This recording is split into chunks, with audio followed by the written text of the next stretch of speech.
All right, so everybody just click got it. And we're going to move along. We got this real special guest with us tonight. We got Dr. David Lockwood, no stranger to many of us in Extension. If you've been to any kind of programs or field days, you've probably seen or heard Dr. Lockwood and know quite a bit about him. Dr. Lockwood has worked with the University of Tennessee for about 45 years now. He's got his bachelor degree and a master's degree and a doctorate, all three from the University of Georgia. So one interesting fact about Dr. Lockwood, for the last 13 years, he's been teaching and doing a summer great production course over in Cortona, Italy. So he takes a little John overseas usually every summer and does a neat tour with him and does some great production classes there in Italy. Dr. Lockwood's responsibilities are with tree fruit, tree nuts, and small fruits here in the state of Tennessee. Of course, you know, that deals with anything from varieties and training and pruning and propagating, post-harvest handling, everything in between. And so we've got Dr. Lockwood with us tonight to talk about winter fruit crop care. And so we're anticipating spring. I'm sure he'll hit on some issues with the cold weather that we've had and frost and freeze and dieback and what to do about pruning this spring. So I'll turn it over and let Dr. Lockwood get started, and we'll go from there. If you have any questions, there's a chat box at the bottom. Chris or we'll be watching that chat box. Click on chat and you can type in a question, and we'll at the end we'll answer those questions. Well, thank you, Wayne. Can you hear me all right? It's a little quiet, but we can hear you. Okay, all right.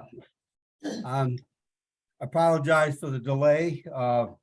Computers and I just don't get along. But anyhow, we thought we would cover several things on fruit tree care this time of year, or fruit crop care, and we'll look at planting, pruning, dormant sprays, and then anticipation of this coming spring, fertilization, and a little bit on the cold. I've been out today. In fact, I'm in Springfield, Tennessee right now. We've been out looking at some fruit buds and peaches and some other crops. We definitely had some injury, and it varies. It's a little bit early to see the extent of the injury, but I've cut quite a few peach buds and found a lot of dead. I have found live, and it's important to point out that with a healthy plant, you can set a full crop of fruit on about 10% of the buds on a peach or apple tree. So even though we see a lot of dead buds as we examine, if we're finding some alive, we're still in good shape. But it's also important to realize that it's also January 24th, so we still got a while to worry. But with that being said, I'll move on. I wanted to talk about planting first and look at the time to plant. And we're coming into a time where we can plant crops and for bare root crops, I like to plant while the plant is fully dormant. And my favorite window probably is from about mid-February through the month of March. By choosing that time, we generally can get away from some of the more severe winter fluctuations that could damage the newly set tree. If you're planting a container grown plant, the window for planting is a whole lot wider, and basically, if the plant is not pot bound, you can plant it almost any time during the year as long as you've got the capability of keeping water to it. Now, I do like to avoid the midsummer time for planting because the heat that we have a lot of times on a new plant will just overwhelm the root system ability to take up water. But so now is we're coming into a decent time to plant, and we'll just cover a few things in that regard. First off, in plant selection, a lot of times people are inclined to go out and buy the bigger tree or the older blueberry plant, and thinking that a big tree is going to fruit quicker than a smaller one, and or the big blueberry bush will fruit quicker than a small one. That's not really the case. In many cases, if you've got a healthy, smaller plant, it's easier to transplant. Transplant survival is better. early growth is better, and you can quite often get a healthy, smaller plant into production as quick, if not quicker than that bigger plant. So bigger is not necessarily better. What do I talk about as far as the ideal size? Well, if you're planting, say, a semi-dwarf apple tree, excuse me, I like to plant what we call a 4 to a 6 foot unbranched whip. That is, it's just a stick. And when we plant that, then we'll prune it the way we want it, the height we want, to start it off to get the tree form that we're looking for. We'll talk about that in just a little bit. On peaches, nectarines, the most popular size tree with commercial growers is a 30 to 36 inch tall peach tree. They're a lot easier to handle than a bigger one, and we've definitely seen better survival out of these healthy, smaller trees. And you have a better opportunity to build the framework of that tree with a small tree than you do a big. On grapevines, if it's an ungrafted vine, if it's a 1-year-old rooted cutting, that's generally going to be what I consider to be ideal. I see no value in planting a 2-year-old vine. If it's a grafted vine, pretty much the same thing is going to hold, but sometimes the grafted vines are not quite as vigorous as ungrafted, and if that was the case, if we knew that up front, we may want to go with the 2-year plant. On blueberries, I think a 1-year-old blueberry plant is too small to go to the field with. It really needs another year in the nursery. With that being said, a 2-year-old plant is a good sized plant to go into the field. And I don't think there's a whole lot of difference in performance regarding whether it's a bare root plant or a container grown plant. You can buy 3- and 4-year-old blueberry plants as well, but in my opinion, they're not a good investment, not worth the extra money. On blackberries, you can plant either a rooted cutting, that is, you've got a small stem and a root system on the plant, or in many cases, you can buy a root section. And both of those will do equally well if they're planted in the right manner and at the right time.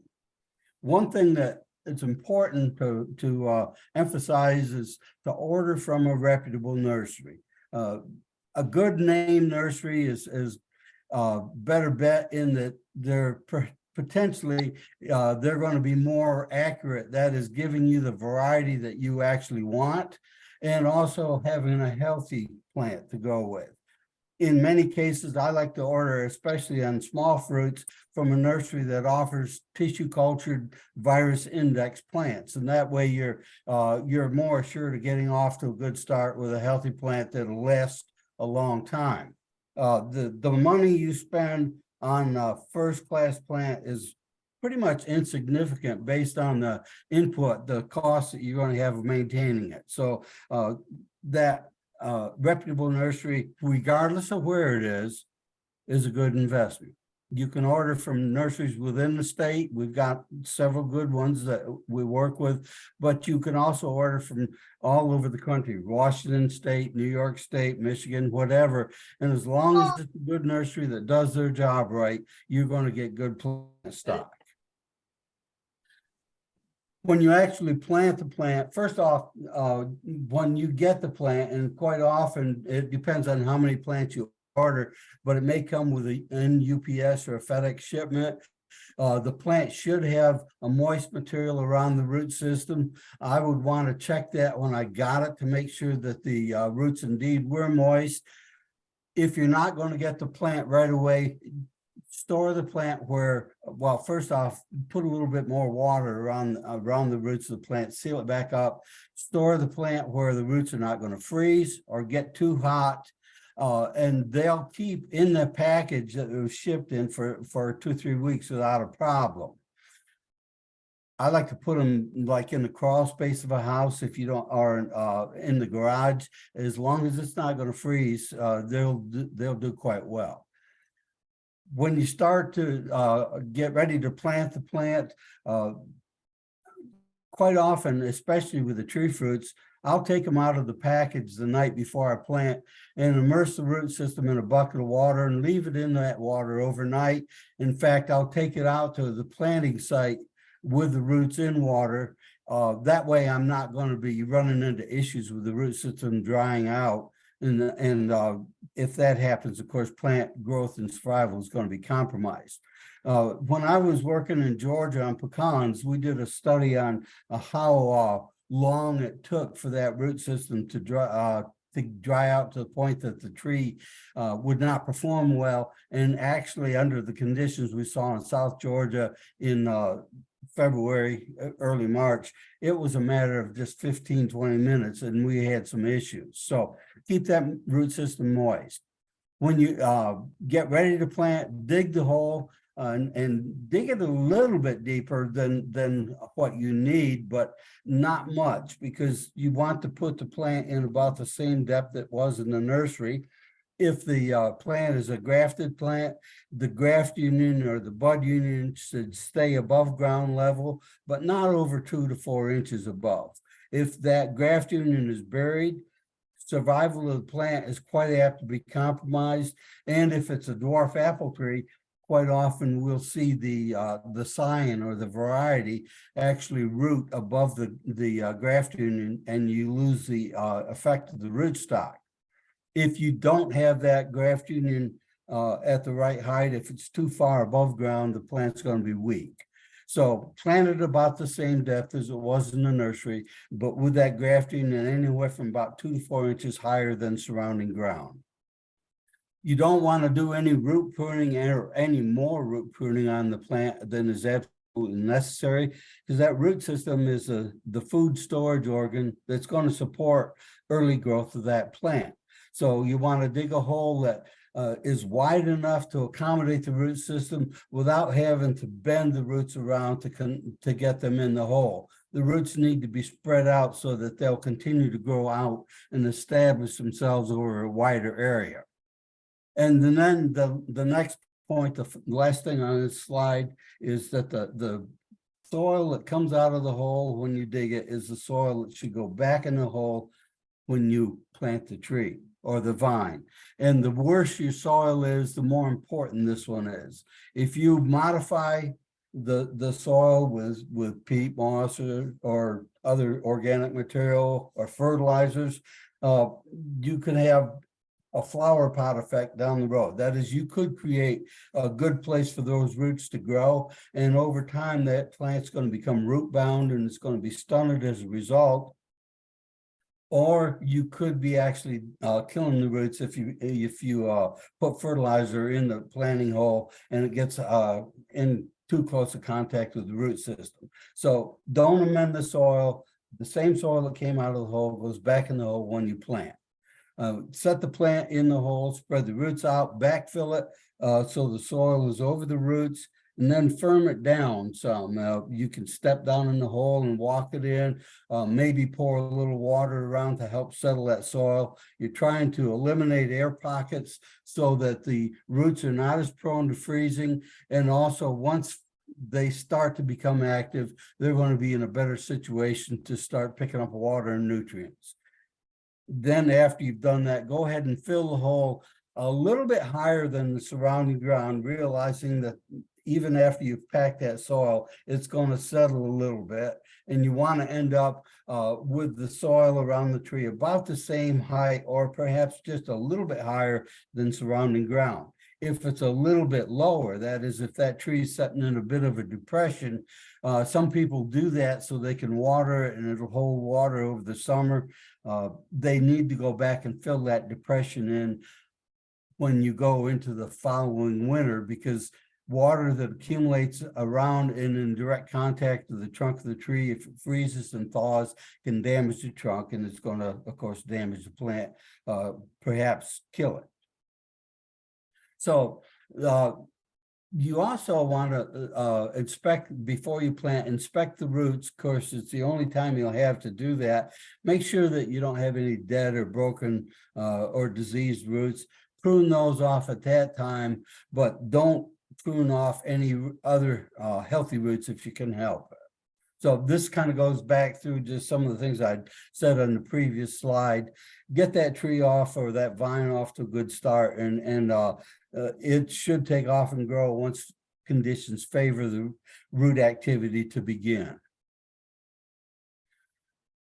Swing over and talk a little bit about pruning. That's a good topic to get into this time of year.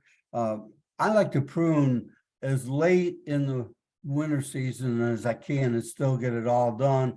And the reasons for that, one is if we have some cold injury, we may get some dieback on the plants. Usually it'll occur out on the ends of the branches or on the limbs of the plant. And the later you go, the easier it is to identify this damaged wood, and you can prune back to healthy wood. Also, when you make a pruning cut, you weaken the wood right adjacent to the cut. And so if you make the pruning cuts early on and then you get a cold snap like we got December 22nd, you're more apt to see cold damage as a result of having already pruned. So delaying the pruning will lessen the incidence of that. Pruning after the plant has already had its chilling requirement satisfied and is actually starting to become a little bit active, which would be shown by bud swell on the plant or bleeding on a grapevine. When you prune, then that pruning cut heals more quickly, and we're actually seeing less disease problems with canker diseases on grapes or possibly cane blight on blackberries if we delay that pruning until the plant is actually starting to become active. So pruning should be done every year, beginning with the year that you set the plant in the ground, and the goal changes though with time. In that young plant, you're actually trying to build a framework of the plant that's going to hold the crop throughout the life of the tree or the vine or the bush. And so you want to have a good framework that's going to support the crop. It's also going to have the plant or the leaves and the fruit open for sunlight because that's essential for good production. So we can prune at planting to determine where the plant's going to branch out, and we can build that stronger framework that we're looking. And we also can use that as a way to clean up any damage that we may have seen on some of the nursery stock that we're putting out. This slide shows a young peach tree, and on the left side is the before pruning.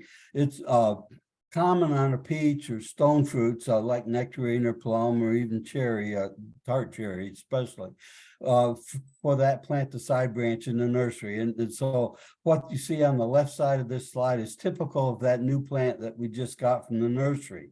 A lot of times those branches may be at the wrong point on the tree, or they may have a narrow angle and therefore be weakly attached, or they may have been broken or died back from storage drying. And what I like to do is cut them all off and start to plant over. This is kind of hard to convince somebody to do, to cut back that new tree they just purchased, but they'll get a better plant as a start. And so on the right side shows the same type of tree after it's been pruned. So I cut off all of the branches. Now, those that are too low on the plant, I cut back to the trunk. And I like to have my basal branches on a peach tree or apple tree somewhere around 18 to 24 inches above ground. And so I'll cut off everything close to the ground. Those that are in the area where I would like some side branches, I'll cut back to about 1/4 of an inch or so in length. And the reason for that, leaving that stub, is that there's a bud on the base of that junction where that limb was and where it met the trunk. And by cutting off the limb, we're going to force that bud to break and grow, and we can put out a healthy branch to replace that defective branch that may have been on the tree. So I'll cut back everything within the zone that I want to have side branches, and then I'll cut the top of the tree off about 8 inches above where I would like my highest side branch to be. This will help force bud break lower down in the tree. So I'd like to prune at the time I plant. because it's with a young tree, it's best if you can do that before the tree actually starts to become active. You'll get better growth on the new growth on that tree by doing it at that time. This shows the unbranched whip we talked about on apple or pear, same thing. Again, I don't like a very big tree, 4 to 6 foot unbranched whip, and we're referring to the height of the tree from the graft union to the tip of the tree. And when I set it out, I'll cut out or cut the top off about 8 inches above where I want the scaffolding or the side branches to start. So I mentioned 18, 24 inches. So I'll top the tree somewhere around 30, 32 inches so I can get the limbs at the height I want. That generally will give you a strong shoot right close to the cut that'll grow upward, and that's an extension of the trunk. And then you'll get fairly vigorous side branches just below where you top the tree. Those are not desirable. We're going to probably remove those later because they have a narrow angle where they come off the trunk. They're weakly attached, and also a branch that's growing vigorously and upright is not going to fruit very quickly. But the further down we come from where we top the tree, the wider the angle and the more desirable the branches will be. So topping on the left, and the diagrams on the right show a typical response on up in the summer from that type of pruning. Now, excuse me.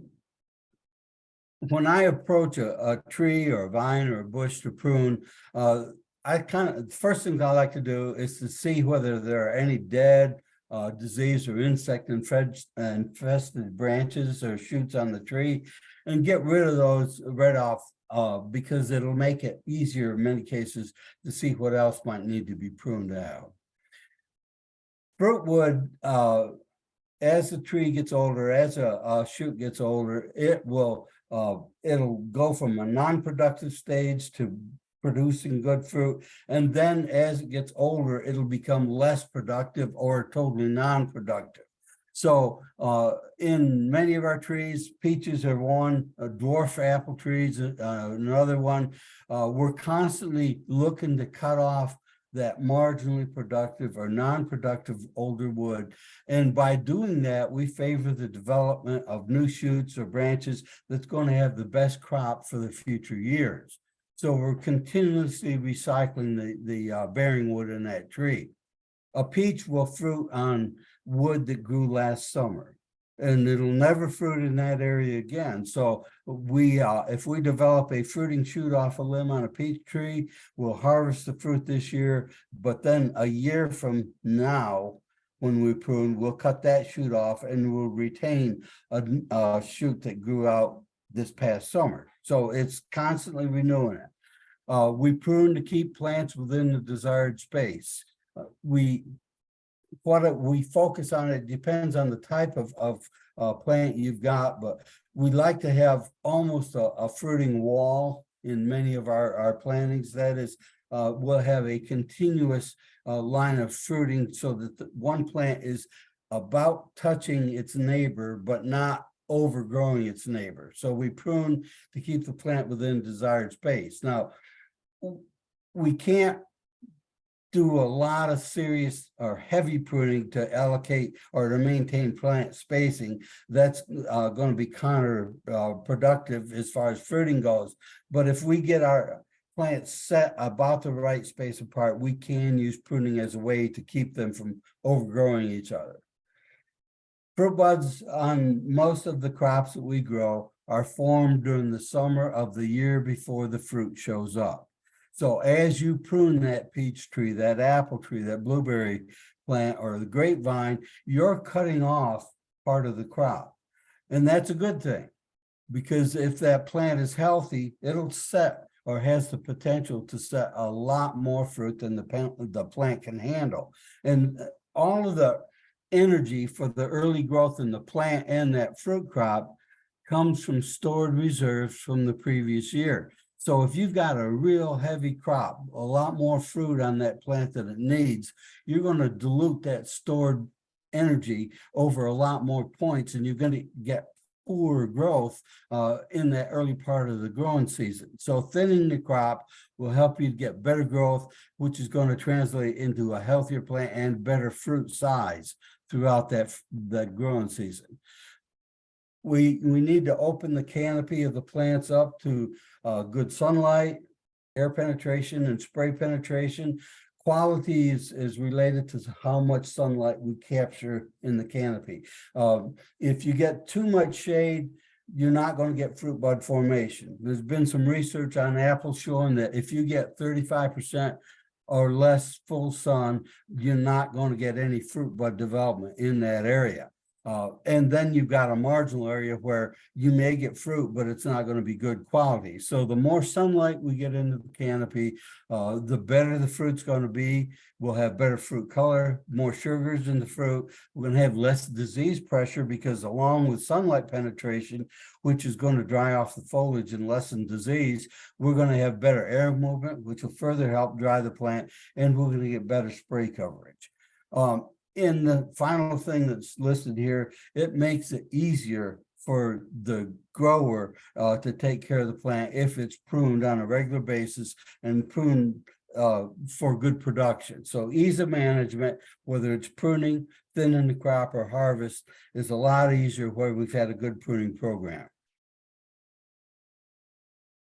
When to prune, I mentioned earlier that if you make a pruning cut, you can actually increase the susceptibility of the tissue adjacent to the cut surface to cold injury. So waiting until later on where hopefully our temperature fluctuations are not as severe as it might be in early winter, we have less cold injury potential.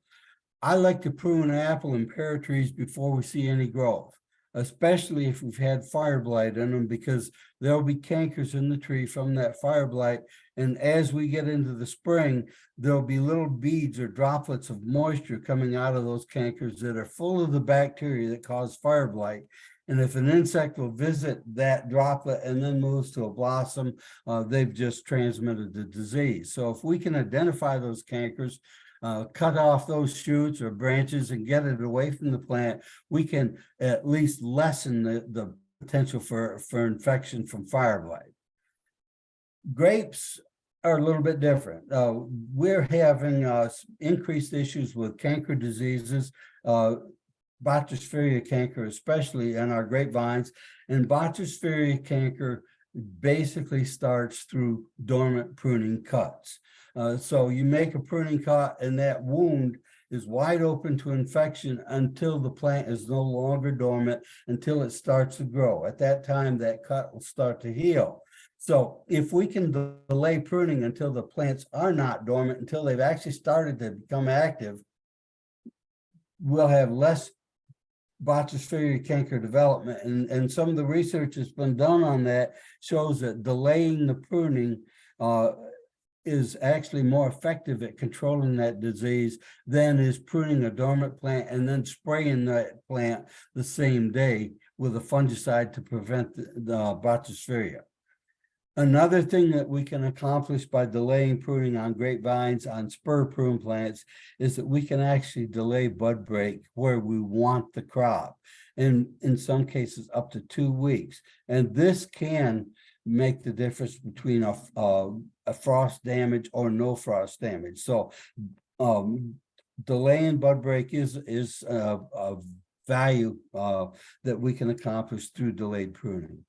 On peaches, since we do seem to have a lot of issues with late frost, we delay our final pruning, that is the detail pruning, until we approach bloom, or even have some pruning going on during bloom. That way, you've got time to assess how much of a bloom you've got, how much your crop potential is, and you can modify your pruning a little bit to take that into account. So like with a peach tree, I might go through the orchard this time of year with a chainsaw and make the big cuts and get that wood out. But the detail pruning, I would hold off until we got up close to bloom time. 2 types of pruning cuts that we make in plants are heading cuts and thinning cuts. Heading cuts are generally used in the new plants, the new trees or vines. And basically that involves cutting back a shoot or cutting back the trunk. And it does two things. It'll force bud break below the cut. It also tends to stiffen that limb, which can be a good thing in some cases. So we make those heading cuts to start to build the framework of the tree. When I talked about cutting off the trunk of that apple or peach tree about 8 inches above where I wanted the top scaffold, that's a heading cut. But once we started to build the framework, once we've got the limbs selected and growing, we no longer want to use heading cuts. We'll move to thinning cuts. And that means that instead of cutting back a limb, a part of its length, we're going to cut the whole limb out. It has less detrimental effect on the tree. And so where, as you see on the right side of the slide, we're going to cut out that limb that's in the center that may be shading or competing, and we'll let more light in as a result. It does, a thinning cut does not have the detrimental effect on fruiting that a heading cut can have.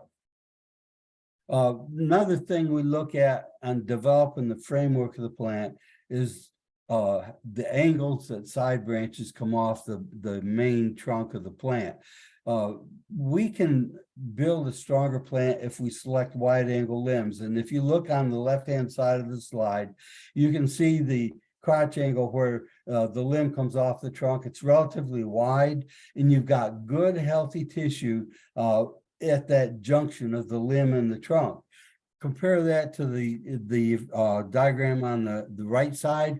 This is a narrow crotch angle, and you've got what's called a bark inclusion, or an area of dead bark between the side branch and the trunk of the tree. This limb is going to be a candidate to split out because it has that bark inclusion. It's weakly attached. In addition, a limb that has that narrow crotch angle is generally more upright growing. It's not going to be a good fruiting limb anyhow. So as we build the trunk of the plant, we're looking at getting a strong framework that's going to open the tree up for light and be able to hold a good crop throughout its life.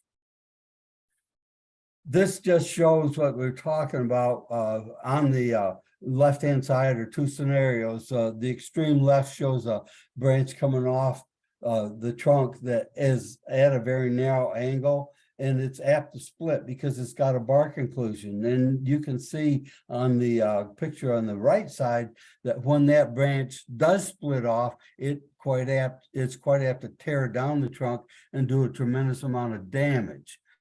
Contrast that to the left side, but the larger tree, the limb coming off of it is at a wider angle.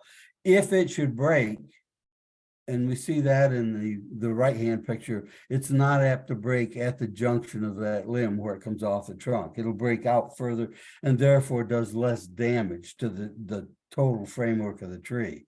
So it's important to develop limbs that are going to be strongly attached and not damage the tree if they should happen to break.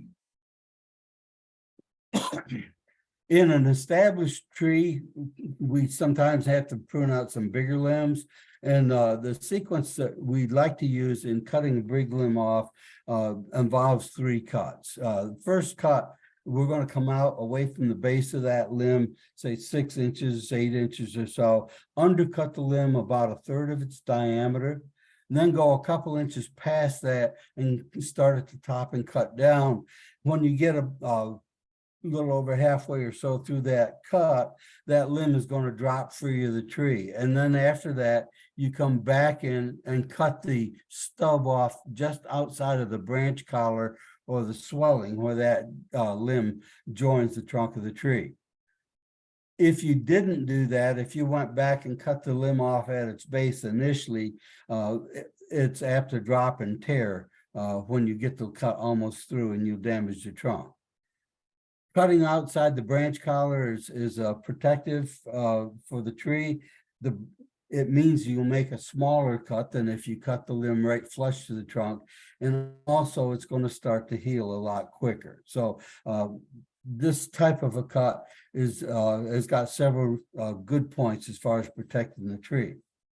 Question I quite often get is, should you paint those pruning cuts to protect them? And the answer is no. They'll generally heal better if you don't put a wound dressing or paint on them. Just make a good cut. That is one that's at the right distance out away from the trunk or the base of that limb, and also a cut that water will drain off. So if you're cutting the upright part off a limb, make it at an angle so water drains. Here, of course, on this diagram, we don't have that issue, but we want to protect that cut surface and let it heal. Making a good cut and not using a wound dressing will give you better healing. One thing, if it's not already done at the time of pruning, is to take off any mummified fruit that might exist on the plant. And here we see a cluster of grapes that looks like it had black rot, and with black rot, the grapes will shrivel and look like raisins, and they'll hang on the plant, and they'll be there this time of year. And those mummified berries are full of the spores, the fungus that causes black rot. If we can get them off the plant and preferably away from the plant, we can lessen the reinfection pressure this coming spring.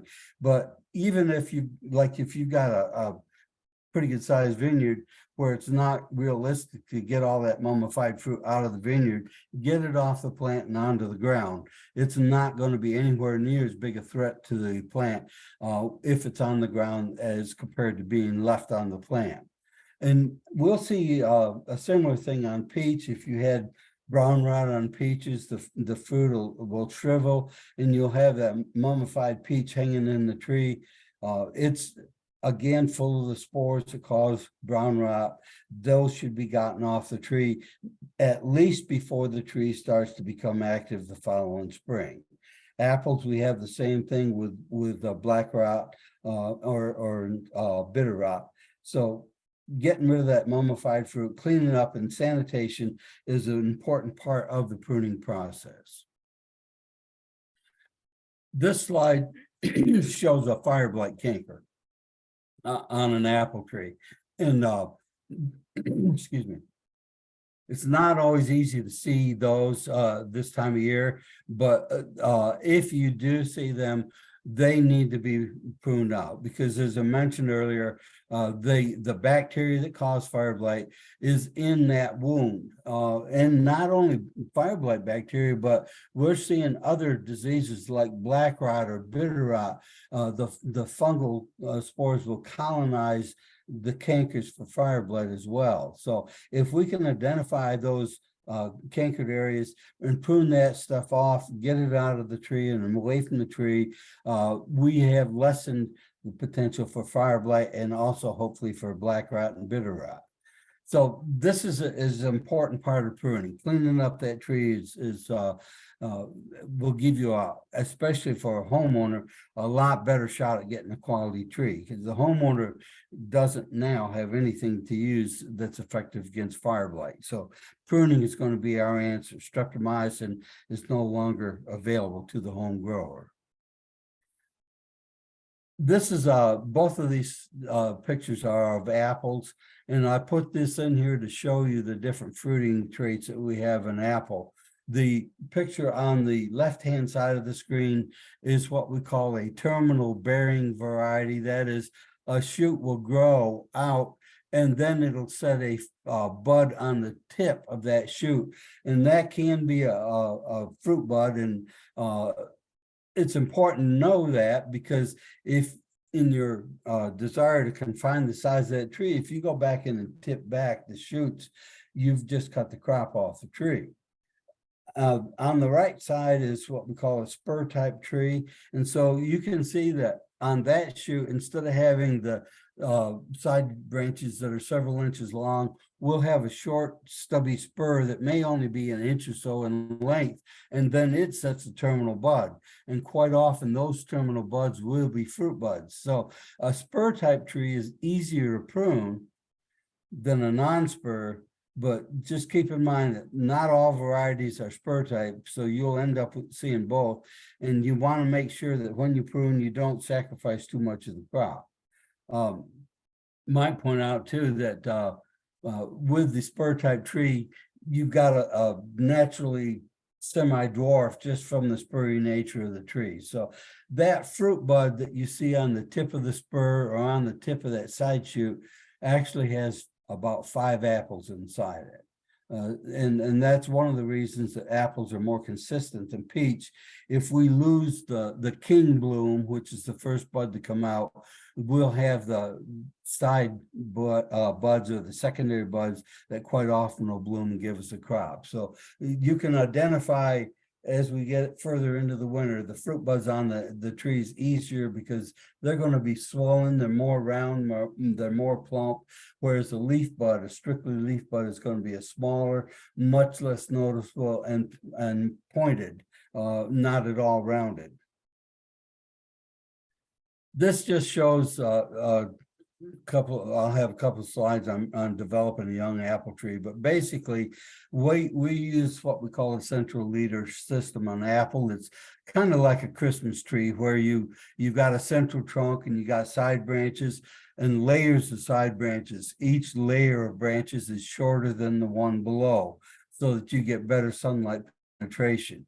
And what we're doing on the tree is if this is after the first year from pruning or from planting, I mean, we'll cut off the bottom limbs that are horizontal or actually growing downwards. They're not going to be good fruit wood. We're also going to remove the vigorous upright limbs that interfere or compete with the trunk of the tree. Then, depending on how high that center leader has grown, we may tip it back another 24 inches or so above the highest scaffold limb that we leave. And you'll notice the 2 side branches that are not being removed come off the trunk at wider angles than the 2 above them. So that's the criteria that we're using to select. On a central leader tree, I like to get layers of limbs, and I'd like to have 3 or maybe 4 at the most side branches coming off within about a 12-inch vertical distance on the trunk, and then go to the next layer. So on the left is before pruning, on the right is after we prune. In another year, we're going to see more branching out and subscaffolding on the tree, and we'll go through and cut out water sprouts. We cut off shoots that come off on the bottom of limbs. We'll also continue to develop the central leader of that tree. And finally, we'll be up to a full-size tree and we'll just top the leader and stop its upright growth. So you can see how much was cut out of this slide versus the one that we saw before. This is before pruning on the right, after pruning on the left. And here's where we're going. This is a good central leader tree, and you can see that the bottom limbs are longer than those above it, and gives the tree that's open to sunlight, good air penetration, good spray penetration. Now that's apple. Pear is about the hardest tree I know of to prune because it tries to grow everything straight up in the air, but the concept on pear is similar to what we talked about with apple. On stone fruit, we do what we call the open center system, which is in the upper right-hand side of this picture. And it's kind of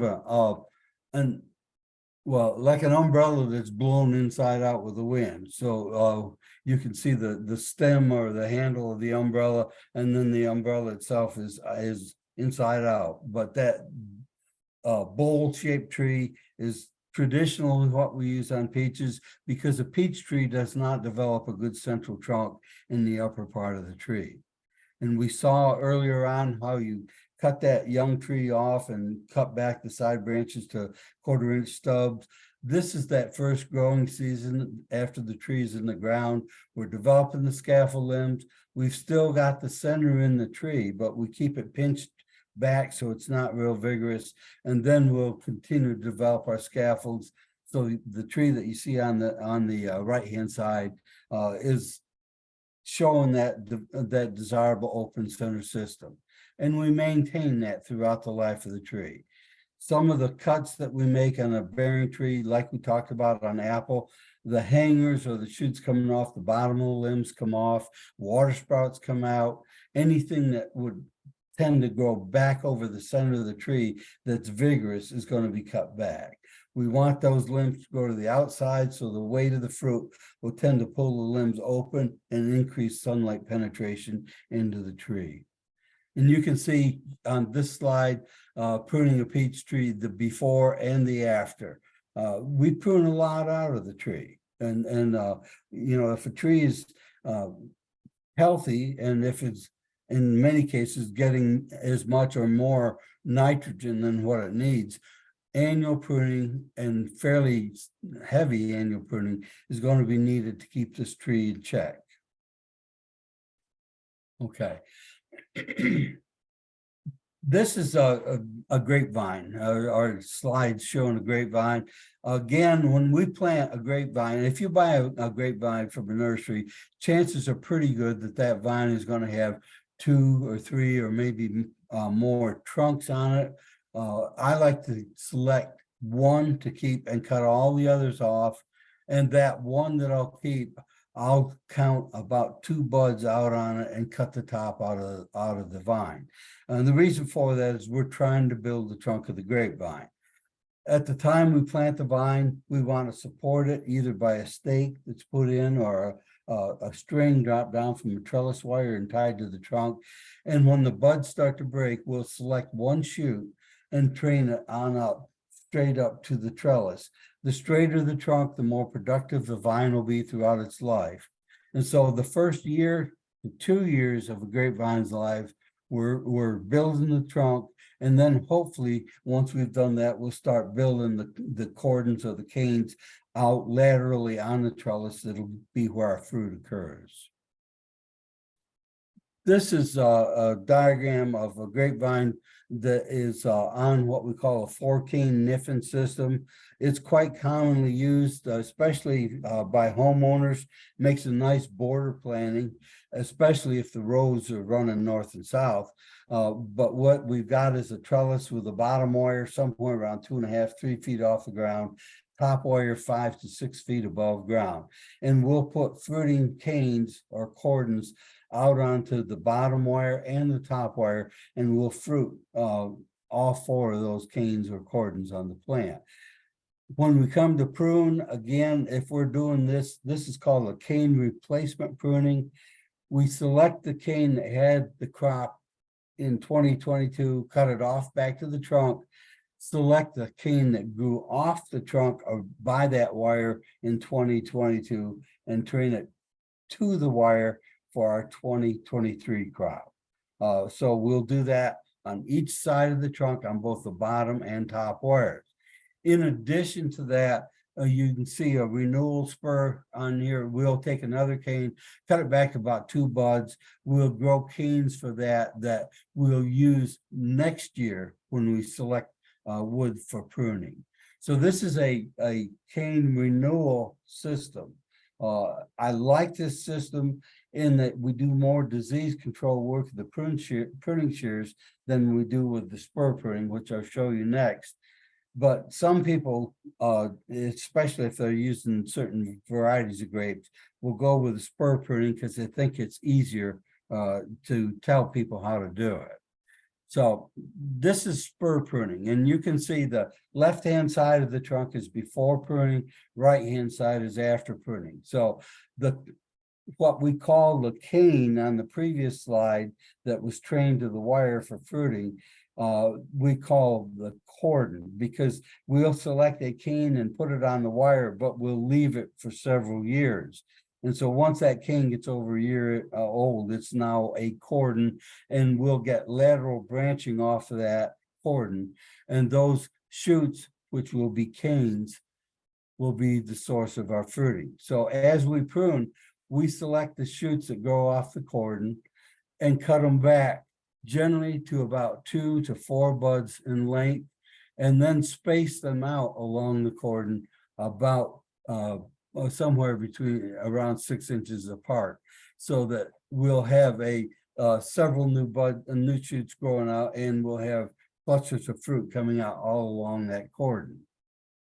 This is a spur type pruning, and it's done on, this is the way we do muscadines and a lot of the French hybrid varieties, because the new shoots as they come out will droop down to the ground. And some of the growers are planting vinifera grapes. Most vinifers have an upright growth habit. We spur prune them, but we use a little bit different type of trellising system. So this is called a VSP, or vertical shoot positioning system. We grow the trunk up, select our fruiting cordons or canes on that lower wire. And then when the buds break off the spurs that we leave there, the shoots are going to grow up. And then we use the top wire as a catch wire to confine that canopy in a narrow orientation. So I like to look at the type of grape and train it to the system that the grape wants to utilize.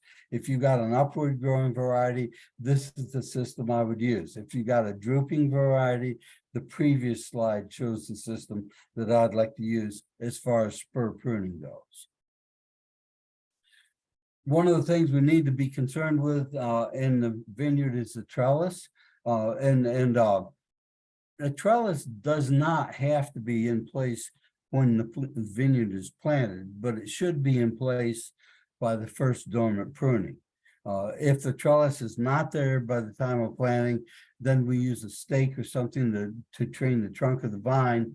If the trellis is in, you can drop strings from the trellis wires to the base of the plant and use that for the tendrils on the new cane to adhere to.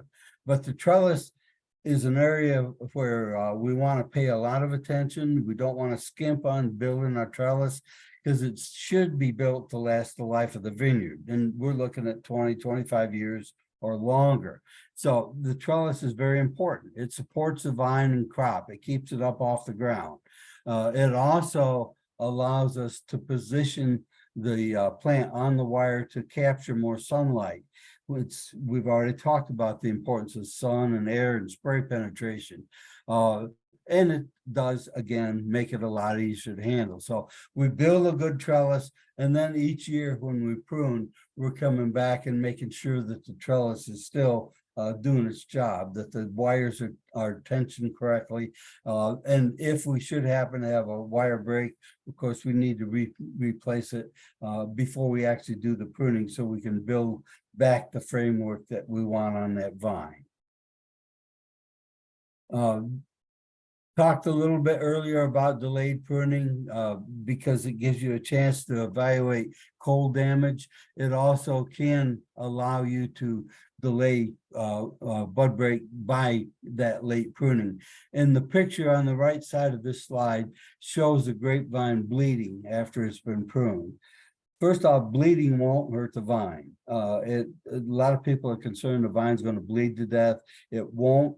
But it's kind of messy to work around, though. I'll grant that. But the bleeding is going to tell us that vine is no longer dormant, that we can make our pruning cuts. Healing is going to occur fairly quickly, and we can also hopefully get by that late frost by using that late pruning. This slide shows the Botch's canker, and I always tell people when they're pruning grapevines, especially vines that are 5 years of age or older, when they make a larger pruning cut, like if they're cutting off a cordon that's dyed back, look at the cut surface to see if it looks healthy. And this is not a healthy vine. If you look at the bottom of that cut surface, you can see a pie-shaped wedge of darker colored tissue. This vine has got Botch's canker. And Botch's canker is going to progressively weaken the vine. You're going to get less production, less quality, and the vine is eventually going to die off. If I'm pruning and I see this type of problem in a cordon, I'm going to cut further back and keep cutting back until I get healthy tissue. That is, where there is no dark colored area in that. Sometimes you have to prune back to the base of the cordon, or in some cases, prune that trunk back pretty close to the ground, and you can rebuild the whole vine. if you catch it early enough, you actually are not going to lose that much production. I did some work in West Tennessee where we had this, and we actually saw, and you'd think if you cut off one cordon, which is half of the grapevine, that you'd lose your half your yield. But if I had a replacement cane already there that I could lay on the wire, I was getting 75 to 80% of a normal crop out of all the vines. So identifying it early makes recovery from the problem a lot easier and quicker. So there are diseases like type of dieback, Botrytis and also Phomopsis that look very, very similar. But in Tennessee, Botrytis dieback is the most common canker disease we see in grape. I threw this in, it's typical of fruit crops, but basically what it tells us is that fruit crop or production is something that we start planning for well in advance of actually putting the plants in the ground. And depending on the type of plant, you may have a non-productive period after you've set that may be 1, 2, or 3 years, depending on the type of fruit. But this non-productive interval, both pre-plant and early post-plant, are critical for the success of that crop. They set the pattern for your productive potential for the rest of the plant's life. So that's something I always like to bring up when I'm talking to people. Don't neglect those young plants. Now, in blackberries and raspberries are similar, but we don't have much of any raspberry production at this time in Tennessee because we're too hot actually for raspberries to do well. But we prune caneberries, both blackberries and raspberries, year round, depending on the what we're trying to accomplish. So in the summer, we fruit a cane and hopefully cut it out after it's done fruiting. In the winter, if we have not gotten rid of all those old canes that died back after fruiting, we're going to cut them out at this time. But the side branches that we get on the canes that grow during the summer need to be headed back too. A healthy blackberry plant will lateral branch profusely, and a lot of these laterals will be 5, 6 feet or long or longer. We like to come back and head them back somewhere in the neighborhood of 12 to 18 inches in length. You really don't decrease the fruiting that much by heading them back because you increase the size of the fruit that comes on that 12 to 18 inch part of that lateral branch.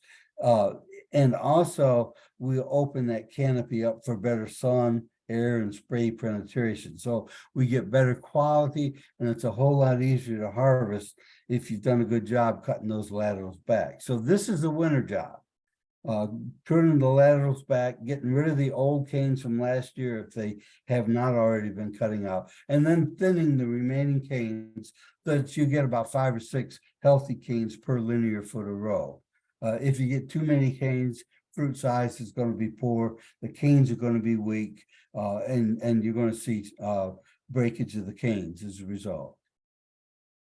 This scheme just shows pruning blackberry, the primocane fruiters. And when we talk about primocane and floricanes in blackberries, most of the varieties that we have are floricane fruiters. And that means that when we plant a new cane or a new blackberry plant, the first year a cane grows, we call it a primocane. It's vegetative, it won't fruit. The second year, it's referred to as a floricane. It'll bloom, it'll fruit, and it'll die. So when we talk about primocane and floricane fruiting, we're talking in many cases about the same cane, but just a difference in age of the cane. So this diagram shows what we just talked about. As we get into the winter, we're heading back the lateral branches to the 12 to 18 inches in length. We're thinning out weak canes. We're removing any older canes, dead canes from the previous year's crop. And you can see the before and after. So it makes that planting a lot easier and a lot more productive for quality fruit. And I'm going to skip over that last one, but and go into, this is the slide on the left-hand side shows cane blight. This is a problem in blackberry planting year round. And we'll see it in dormant pruning. If we cut off a cane, it's sort of like we talked about the canker diseases on grapes.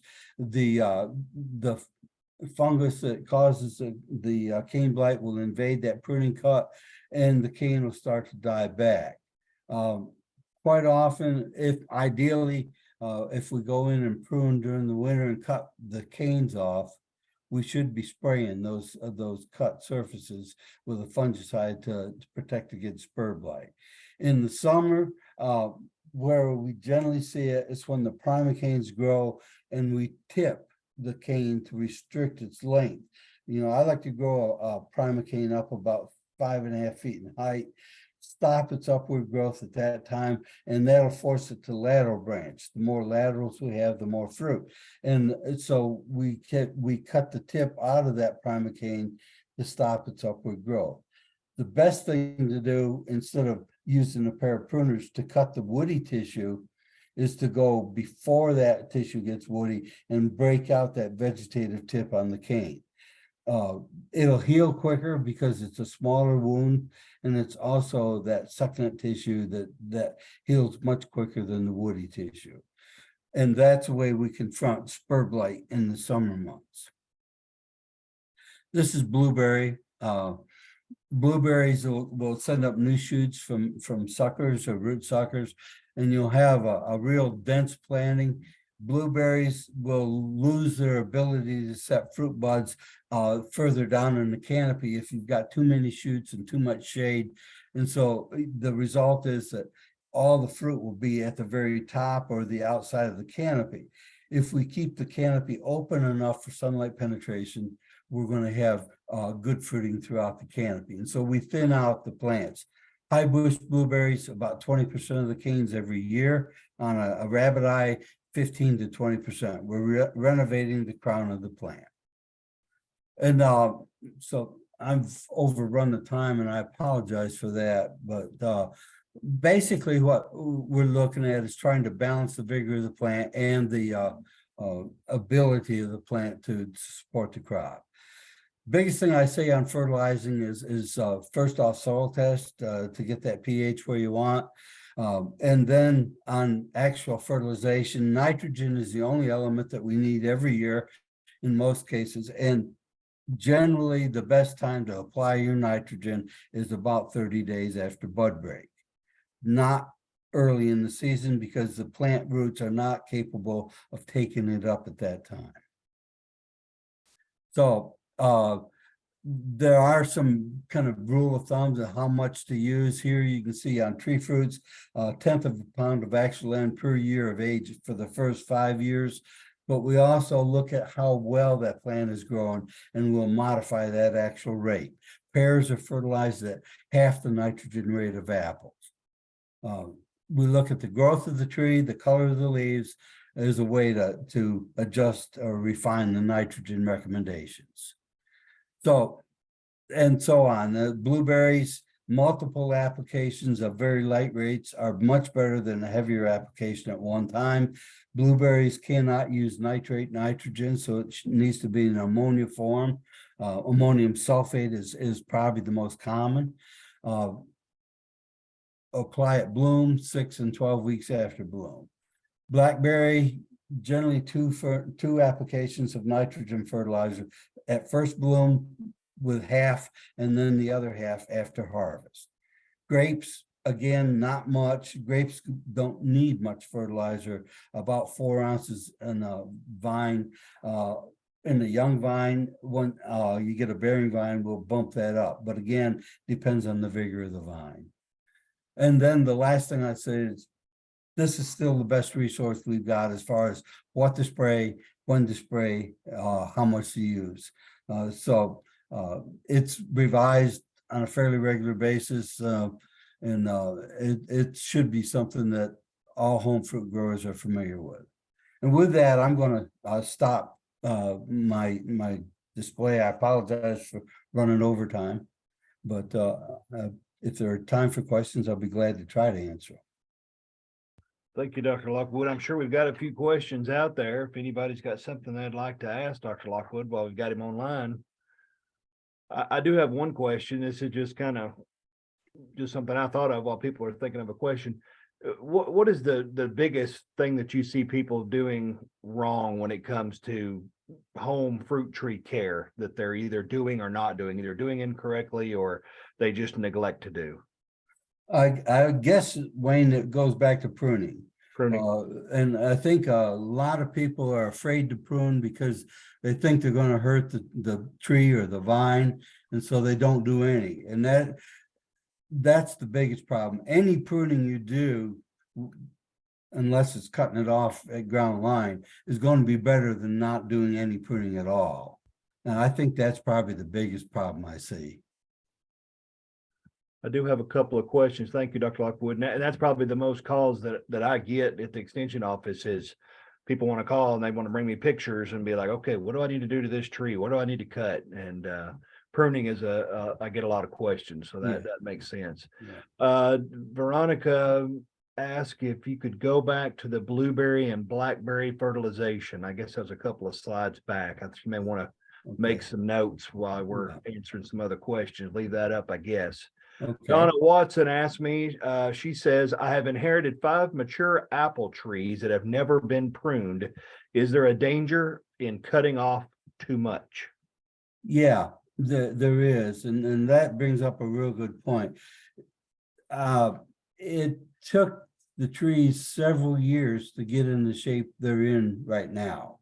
And so you can't go back in and one pruning operation and bring them back to the more desirable shape. If you take a tree that's overgrown, it's gotten pretty thick, and you prune it too heavily, you're going to expose a lot of wood to higher levels of sunlight than it's had for years, and you're going to see sun scald on the top of limbs, and you'll eventually end up losing those limbs. So what I would suggest is maybe spreading that renovation practice out over a period of, say, 3 years, cutting out some major limbs and then walking away from it, coming back another year and taking out a little bit more big cuts, do some detail cuts and get away from it. And then that 3rd year, kind of finish up the operation, but spread it out over a period of time, because all at one time, first off, you'll cut off almost all the crop, and you'll have a tremendous amount of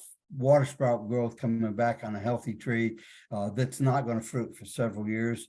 And also you have that risk of the sun scald damage in the tree. So spread it out over a period of time. Okay, good advice.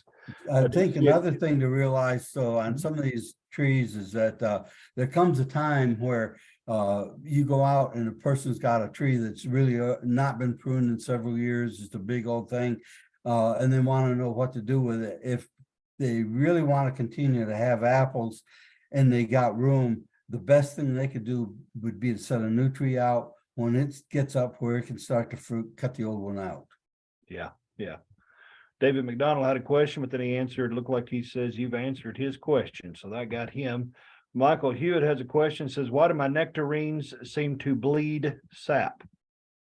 Okay, there's several things that we run into with any of our stone fruits, and we see it, I think, more on peach and nectarine than we do the others, but anything that wounds a tree will cause the tree to gum at the site of the wound. And quite often we say, well, borers are in the tree and they'll gum around the borer or the entry point.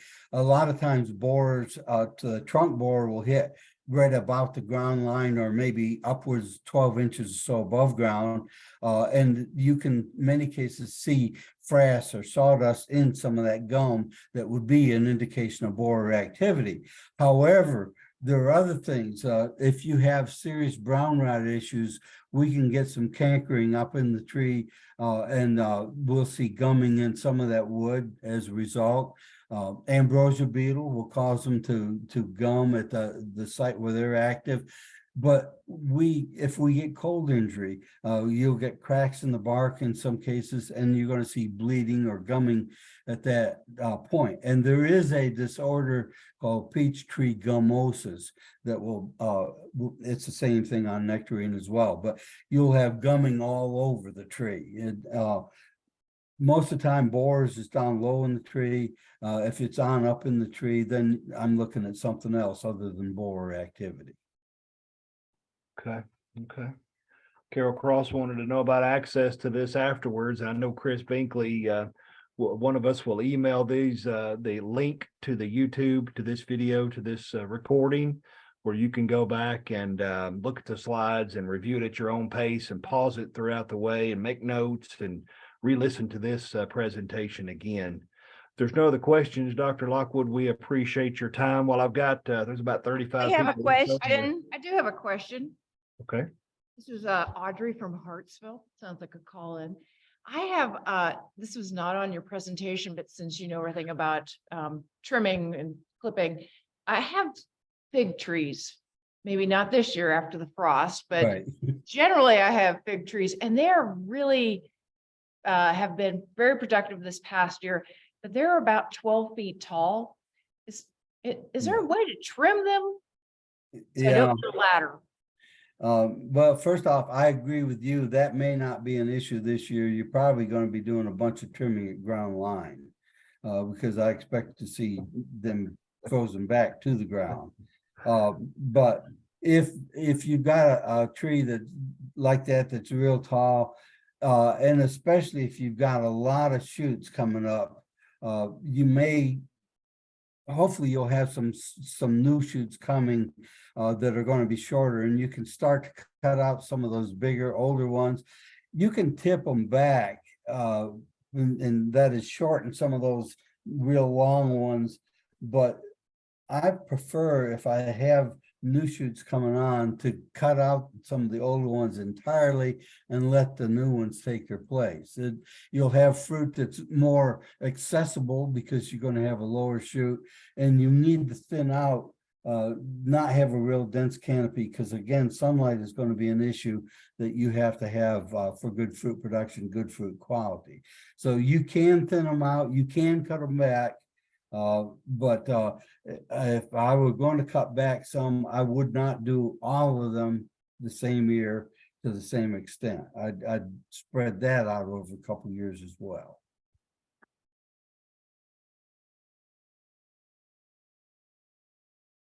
All right. Thank you, Dr. Lockwood. I don't see any other questions on the post or on the chat. Want to remind everybody that's on here, don't forget when you signed up for this link for tonight, there was other options to sign up for 4 other spring series. The next one being February the 7th. That'll be Lucas Holman from Wilson County on plant selection, the right plant for the right place. Then February 28th will be landscape design with the Reader, Miss Reader and her husband from Williamson County. And then on March 21st, Dr. Baumgardner will be with us from UT on raised bed gardening. So hopefully you'll join us for all 4 of our 3 of our other sessions that are left this spring. If there's not any other questions or any other comments, again, we thank you. We appreciate you, Dr. Lockwood, as always, and we will talk to everyone at our next Upper Cumberland Ag Talk Tuesday. So have a great evening. Thank you very much. Y'all take care. Thank you, Dr. Lockwood. Thanks, Chris, for helping me out.